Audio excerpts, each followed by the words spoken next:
Good morning, student. This is the second video of chapter 4, subject statistic, standard 11th. In this video, I'm going to teach illustration 3 and further illustration. Right? So we can go through the illustration 3. The atom produced in a factory are packed into two different boxes according to their weight. Right? Use the following information. Find the range right, हमें range find करना है and relative range of weight का भी range हमें find करना है of the boxes. ठीक है, तो हमें वेट दे रखा है और नंबर ऑफ बॉक्सेस दे रखा है. तो वेट 10 to 15, 15 to 20. ठीक है, तो हमें सबसे जो बड़ा वेट है 35 वेट है राइट, 35 है और सबसे छोटा है 10 है. ठीक है, तो हमें रेंज फाइंड करने के लिए हमें एक्स एच का फाइंड करना है, एक्स एल का फाइंड करना पड़ता है राइट. जैसे हमने प्रीवियस दो इलस्ट्रेशन में किया उस तरह हम फाइंड करें राइट. तो सबसे जो हाईएस्ट वैल्यू है उसको हम एक्स एच लेंगे, मतलब ठीक है, हाईएस्ट वैल्यू को 35 और लोएस्ट वैल्यू को 10. ठीक है, ले लिया हमने. तो हमने रेंज फाइंड करने के लिए हम दोनों को माइनस करेंगे, हाईएस्ट को लोएस्ट को माइनस करेंगे जैसे प्रीवियस इलस्ट्रेशन में हमने किया. ठीक है, तो रेंज हमारे पास 25 आया. ठीक है, अब रेंज ऑफ वेट फाइंड करने के लिए जो फॉर्मूला हमने लास्ट यूज़ करा सेम टू सेम वही फॉर्मूला रहेगा, R upon X H plus X L. ठीक है, तो हमने 35 प्लस 10 किया, 45 है. 25 हमारा रेंज है, तो 25 अपॉन 45 करेंगे तो हमारा रेंज रिलेटिव रेंज आएगा 56 right. The relative range of the weight of the boxes is 0.56 right. तो बस इतना ही करना है जैसे हमने प्रीवियस इलस्ट्रेशन में किया राइट. तो इतना ही करना है. ठीक है, तो अब ये 3 इलस्ट्रेशन मैंने करवाए आपको. इसके ऊपर से आपको आगे के जो भी 4.1 है ठीक है, सेम टू सेम वैसे रहेगा, आप कर सकते. ठीक है, तो 4.1 में आप सारे इलस्ट्रेशन उसी की तरह है, खाली मैंने एक इलस्ट्रेशन ऊपर छोड़ा है, वो भी कहीं ना कहीं सेम टू सेम है, तो इसलिए मैंने वो इलस्ट्रेशन छोड़ दिया है. तो आप ये एक्सरसाइज के जितने भी सम हैं सेम टू सेम इलस्ट्रेशन की तरह ही हैं, तो आप कर सकते हो right. 4.1. Now we can see the next topic our is quartile deviation right. Quartile deviation हम देखेंगे, बट क्वार्टाइल डेविएशन स्टार्ट करने से पहले we can see the formula. ठीक है, फॉर्मूला देखेंगे हम कि इस चैप्टर के लास्ट में दिया हुआ है. ठीक है, तो we can see the first illustration 5th right. तो इलस्ट्रेशन 5th स्टार्ट करने से पहले मैं फॉर्मूला आपको दिखा देता हूँ. ठीक है, तो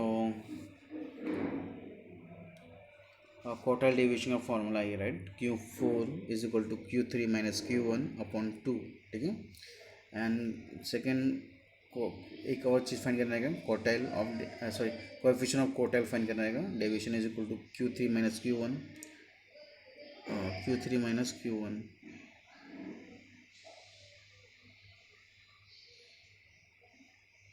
आई थिंक द प्लस है, शायद इसमें मिस्टेक करी है, मैं वो फिर से देख लेता हूँ 2 मिनट राइट. तो यहाँ पे प्लस आएगा Q minus Q1 Q sorry Q3 minus Q1 Q3 plus Q1. ठीक है, तो नीचे जो डिनोमिनेटर में है Q3 प्लस Q1 है. ठीक है, जैसे हमने रेंज का ही देख लो, रेंज का जो हमने फाइंड करते थे higher value minus lower value करते थे राइट. तो रेंज हमें मिलता है राइट. तो रेंज के लिए हम ऊपर हमें आर लिखते थे राइट, तो रेंज के लिए माइनस करते थे. सेम हम नीचे प्लस करते थे, याद है आपको, हम पीछे 3 इलस्ट्रेशन किए हमने, नीचे प्लस किया था, ऊपर हम आर लिख देते थे. आर का मतलब x H minus x L. ठीक है, तो नीचे प्लस है, यहाँ पे भी गलती करिए, हाँ यहाँ पे भी गलती करिए, तो आप प्लस करेंगे. ठीक है, तो ये फार्मूला है, 2 फार्मूला का हम यूज़ करेंगे क्वार्टाइल डेविएशन में. क्यू क्वार्टाइल डेविएशन फाइंड करने के लिए and coefficient of quartile deviation find करने के लिए हम ये फार्मूला का यूज़ करेंगे इन 4.2.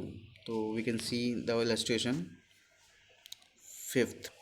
Illustration 5th.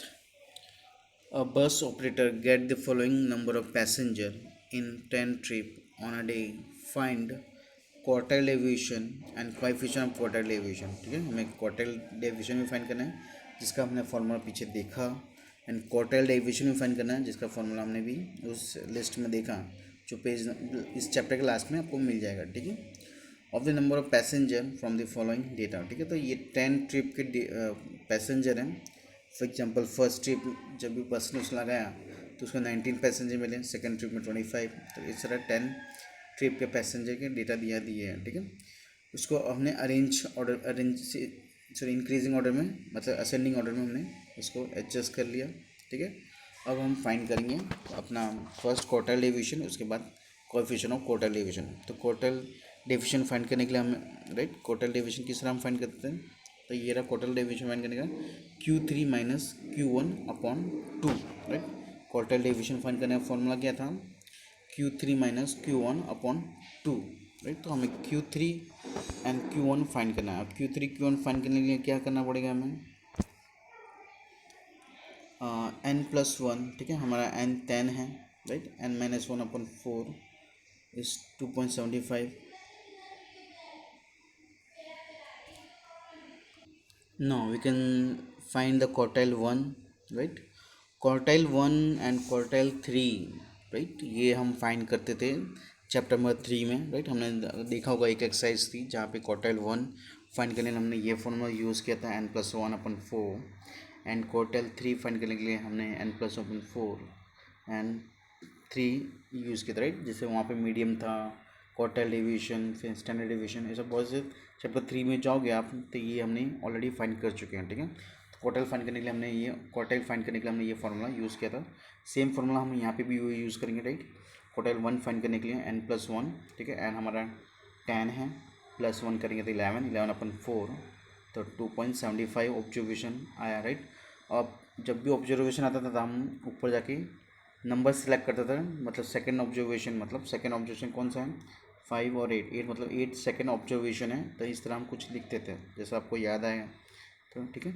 उसके बाद 0.75 मतलब 8 के बाद 75, ठीक है, तो 0.75 के लिए हम +75 0.75 कर देते हैं, और जो वैल्यू है दोनों के बीच के अंदर 10 - 8 मतलब third value minus second value को हम करते थे। तो इस तरह कुछ हम करते थे, मैंने आपको बताया भी था थर्ड चैप्टर में, ठीक है। तो सेम चीज़ आपको यहाँ पे करनी है, ठीक है।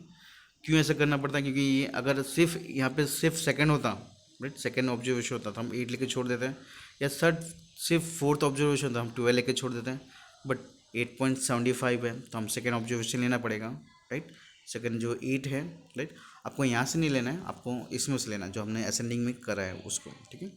8 लिया, अब 75 जो 0.75 बचा उसका भी हमें 8 के बाद का लेना है, मतलब हम इसको 10 - 8 कर देंगे, ठीक है, तो 1.5 आएगा। हम इसको प्लस करेंगे तो 9.5 हमारा क्वार्टाइल 1 आया। सेम में क्वार्टाइल 3 फाइंड करने के लिए हम ये फार्मूला यूज़ कर देते हैं n+1/4 3, ठीक है। तो जो हमारा आया n+1/4 11/4 मतलब क्या है हमारा 2.75 आएगा, ठीक है, 2.75 आया होगा, एंड मल्टीप्लाई किया 3 करा तो कुछ 8.25 आया, ठीक है।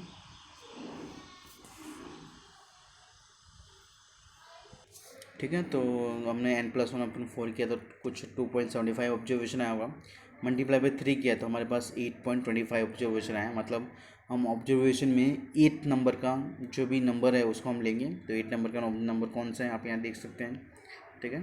तो 1 2 3 4 5 6 7 8 मतलब 25 हमारा है, ठीक है। तो हमने 25 ले लिया। अब जो बचा 0.25 मतलब 0.25 बचेगा, 8 निकल जाए तो 0.25 बचेगा, ठीक है। तो 0.25 के लिए हमें ये ऐसी इस तरह के कुछ माइनस करना पड़ेगा। नेक्स्ट वैल्यू हमारा 30 है, 8 वैल्यू हमारा क्या है 25 है, 9th वैल्यू हमारा 30 है, 30 माइनस बाई 25 करेंगे, राइट, 30 - 25 करेंगे तो हमारा 1.25 आएगा, जो हम इसमें प्लस कर देंगे, राइट। ये सिर्फ हम थर्ड चैप्टर में सब कुछ बताया मैंने, ठीक है। तो 26.25 पैसेंजर हैं, ठीक है। अब हम इसको क्वार्टाइल डेविएशन फार्मूला में उसको अप्लाई कर देंगे, ठीक है। Q3 हमारे पास 26.25 था, ठीक है। Q1 हमारे पास 25 है, अपॉन 2 करेंगे तो हमारी वैल्यू आ जाएगी, क्वार्टाइल डेविएशन की हमारी वैल्यू आ जाएगी 8.33 पैसेंजर, ठीक है। अब हमें यहाँ पे क्या करना है, coefficient of quartile deviation find करना है, ठीक है। Coefficient of quartile deviation find करना है, Q3 minus Q3 plus Q1, ठीक है। Q3 माइनस Q1, तो हम इसकी माइनस करेंगे तो कुछ हमारा 16.75 आएगा, ठीक है। हमें ये वैल्यू नहीं गई, हमें ये वैल्यू नहीं लेनी, हमें कहीं ये 2 से डिवाइड हो चुका है, ठीक है। हमें सिर्फ ऊपर का माइनस करना है, 26.25 माइनस 95, तो हमें कुछ 16.75 आएगा। And Q3 minus Q3 plus Q1 plus किया हमने तो कुछ 30.75 है। डिवाइड करेंगे तो 0.4685 मतलब 0.47 है। तो the coefficient of quartile deviation of the passenger is 0.47 हम फाइंड करेंगे, ठीक है। तो आपको समझ आया, तो इस तरह आपको फाइंड करना है। सबसे पहले तो आपको क्वार्टाइल डेविएशन फाइंड करना है। उसके लिए फॉर्मूला यहाँ पे हमने दिखाया था फॉर्मूला लिस्ट में, Q3 minus Q1 upon 2 quartile deviation find करने के लिए। अब Q3 Q1 फाइंड करने के लिए हमें ऑलरेडी Q1 और Q3 फाइंड करना पड़ेगा, राइट। सेम जैसे हम चैप्टर 3 में फाइंड करते थे, राइट। जो भी ऑब्जर्वेशन आता था उस ऑब्जर्वेशन हम सिलेक्ट करते थे। एंड अगर ऑब्जर्वेशन पॉइंट में है, राइट, तो पॉइंट के लिए हम उसके नेक्स्ट वैल्यू और सेम वैल्यू को हम करते थे, राइट। जैसे हम यहाँ पर सेकेंड ऑब्जर्वेशन है तो हमने 8 ले लिया, ठीक है। अब नेक्स्ट वैल्यू क्या है, 10 है। 10 माइनस हम सेम वैल्यू को करेंगे, 10 - 8 1.5 आएगा, ठीक। सॉरी 10 - 8 2 आया, 2 इंटू 0.75 करेंगे तो कुछ 1.5 आएगा, जो हम प्लस कर देंगे तो हमारा Q1 बन जाएगा। सेम वे Q3 हमने फाइंड किया, फिर क्वार्टाइल डेविएशन में फाइंड किया सेम फॉर्मूला रख करके, and coefficient of quartile deviation find किया, राइट। तो सेम इजी प्रोसीजर है, आप कर सकते हो, इजी मेथड है, ठीक है। सॉरी 6 इलस्ट्रेशन 6 भी हम देखेंगे यहाँ पे। Now illustration 6th. The information regarding the time in minute taken to solve the puzzle by 15 students is given below. Find the quartile deviation and coefficient of quartile deviation of the time taken to solve the puzzle by the children from it, ठीक है। तो हमें time दे रखा है and number of children they रखा है, right. 3 children ऐसे जो 2 मिनट में पजल को सॉल्व कर दिया, 12 चिल्ड्रन ऐसे जिसने 4 मिनट में कर दिया, 18 ऐसे हैं जो 6 में कर दिया, राइट। सेम वे हमें नंबर ऑफ चिल्ड्रन दे रखे हैं और number of time taken by them, right. No we can, जब हमें ग्रुप डेटा में दे रखा हो तो हम क्यूमुलेटिव फ्रीक्वेंसी निकालते थे, राइट। तो हम सेम यहाँ पे क्यूमुलेटिव फ्रीक्वेंसी निकाल लेंगे। 3 + 12 15 12 plus 18 sorry 15 18 33 33 plus 12 45 45 by 45 plus 5 50, ठीक है। तो हमने क्यूमुलेटिव फाइंड कर लिया। क्यूमुलेटिव फाइंड करने के लिए हम सेम क्वार्टाइल 1 फाइंड करते थे, ठीक है। क्वार्टाइल 1 के लिए हमने n+1/4, ठीक है। जैसे हमें पता है n+1 n हमारा 10 है, +1 11/4 12 पॉइंट n+1/4 n हमारा 10 है, +1/4 सॉरी इसमें n जो हमारा 50 है, राइट। मैं बाय मिस्टेक जो नेक्स्ट प्रीवियस इलस्ट्रेशन था उसका 10 समझ चल रहा था, ठीक है। तो हमारा जो n हमारा 50 है, 50 + 1, ठीक है। मैं 10 बोल दिया था बाय मिस्टेक, तो 50 + 1/50 + 4, ठीक है। तो 12.75 ऑब्जर्वेशन आया, ठीक है। अब 12.5 ऑब्जर्वेशन हमें क्यूमुलेटिव में देखना है कहाँ पे आएगा, ठीक है। किसके पीछे आएगा, 15 से पहले आएगा, ठीक है। तो 15 के पहले जो भी आएगा उसका हमें जो टाइम है वो लेना है, ठीक है। तो 4 मिनट गेटिंग जिसका हमें एक्स है वो फाइंड करना है। सेम वे Q3 फाइंड करने के लिए n+1, ठीक है। हमारा जो n है 50 + 51 हुआ अपॉन 4, तो कुछ 12.75 आएगा, जो मल्टीप्लाई बाई 3 करेंगे तो 38.25 ऑब्जर्वेशन आया, राइट। 38.25 ऑब्जर्वेशन किसके पीछे आएगा, तो 45 से पहले आएगा, मतलब 45 का हम लेंगे, 45 का 8 मिनट, ठीक है। 45 के 8 मिनट हम लेंगे यहाँ पे, तो 8 मिनट हमने ले लिया, ठीक है। अब क्वार्टाइल डेविएशन फाइंड करेंगे। क्वार्टाइल डेविएशन फाइंड में same formula QD = Q3 - (2) Q3 हमारे पास 8 था, राइट, -4/2 = 2, ठीक है। क्वार्टाइल डेविएशन हमारे पास 2 मिनट आया, ठीक है। Coefficient of quartile deviation find करने के लिए Q3 - Q1 मतलब जो भी Q3 - Q1 मतलब 8 - 4, ठीक है। 8 - 4, ठीक है, तो 4 आया। सेम Q3 + Q1, ठीक है। 8 प्लस 4 12 है, तो 4/12 0.33 जो हमारा क्वार्टाइल डेविएशन बनेगा, ठीक है। 0.33 हमारा क्वार्टाइल डेविएशन बनेगा, right. Thus, the coefficient of the quartile deviation of the time taken to solve the puzzle is 0.33 minute. और नेक्स्ट इलस्ट्रेशन जो है, नेक्स्ट है हमारा अनग्रुप डेटा नहीं है, ग्रुप डेटा नहीं है, हमारा क्लास है, ठीक है। यहाँ पे अब हमें क्लास है, तो क्लास में हम जब भी क्लास आया था तो हम n+1 ना करके हम क्या करते थे, n/4, ठीक है। हम n/4 का जब भी क्लास आता था तो हम n/4 करते थे, राइट, चैप्टर 3 में, जहाँ पे हमें क्वार्टाइल फाइंड करने के लिए, ठीक है। जब भी ग्रुप डेटा हो तो n+1, ठीक है। जब क्लास डेटा हो तो n/4 +1 का निकाल देते थे हम, ठीक है। चलो, we can see using the following distribution of income of the 100% of a city, calculate the quartile deviation and coefficient of quartile deviation income of the person, right। हमें इनकम दे रखा है less than 50,000, 50 to 70, 70 to 90, 90 to 110, right. Number of person दे रखा है, right. 54% ऐसे हैं जिसकी less than salary है 50,000 से, राइट। 100 जन ऐसे हैं जिसकी सैलरी 50 के 70 के बीच में है। 140 जन ऐसे हैं जैसे 70 to 80 की सैलरी है, राइट। तो सेम हम सो क्यूमुलेटिव में कन्वर्ट कर लेंगे, ठीक है। जो हमारा फ्रीक्वेंसी उसको क्यूमुलेटिव में कर लेंगे, ठीक है। सेम हमें Q3 फाइंड करना है, Q1 फाइंड करना है, राइट। Q3 Q1 फाइंड करना है, ठीक है।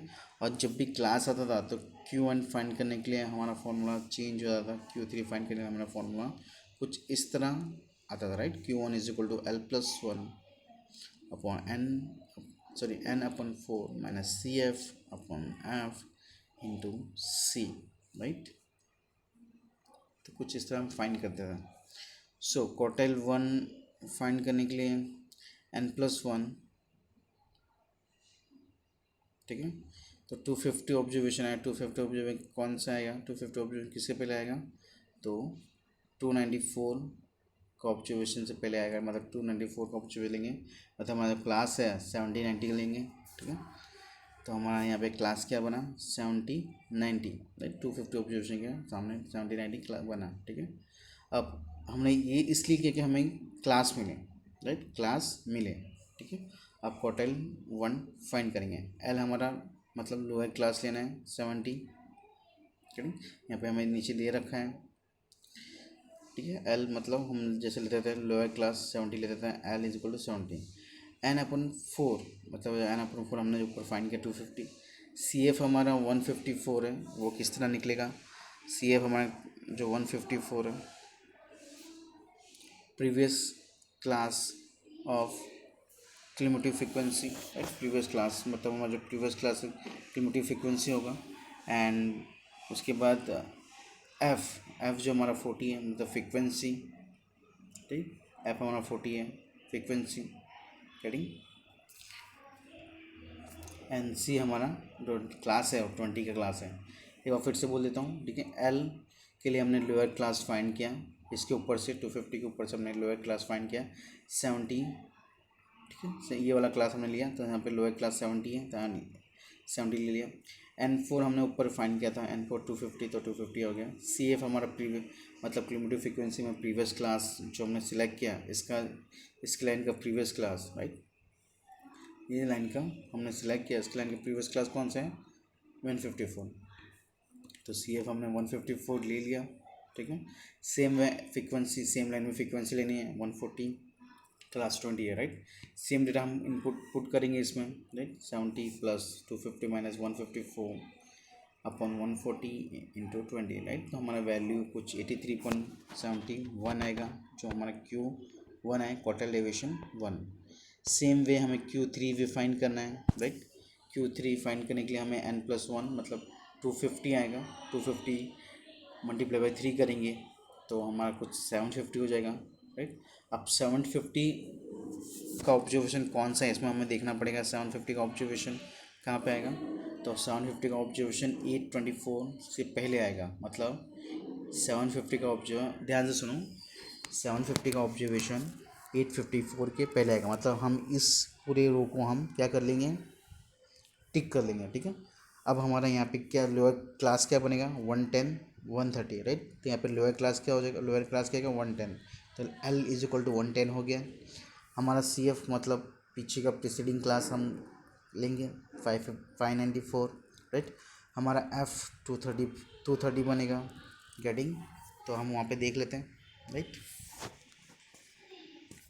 हमारा L जो हमने 110 लिया था, जो भी हमने क्लास चूज़ किया था 130 राइट। तो हमारा L यहाँ से आ गया N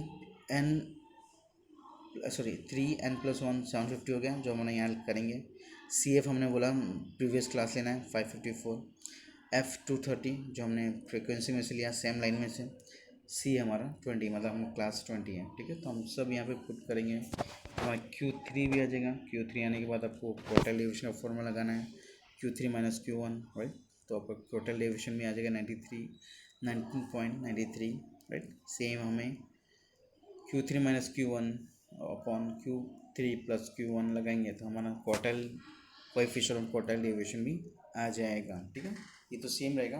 और ऊपर का जो Q3 और Q1 फाइंड करने का फॉर्मूला चेंज होगा ग्रुप डेटा में और क्लास डेटा में राइट। ग्रुप डेटा हो तो सिर्फ आपको ऑब्जर्वेशन सिलेक्ट करना है। ठीक है, और बट जब भी क्लास डेटा हो तो आपको ये पूरा फॉर्मूला आपको यहाँ पे अप्लाई करना रहेगा। ठीक है, यह फॉर्मूला आपको अप्लाई करना रहेगा। तो आज की वीडियो में बस इतना ही। नेक्स्ट वीडियो में हम न्यू इलस्ट्रेशन देखेंगे। Thank you for watching the video.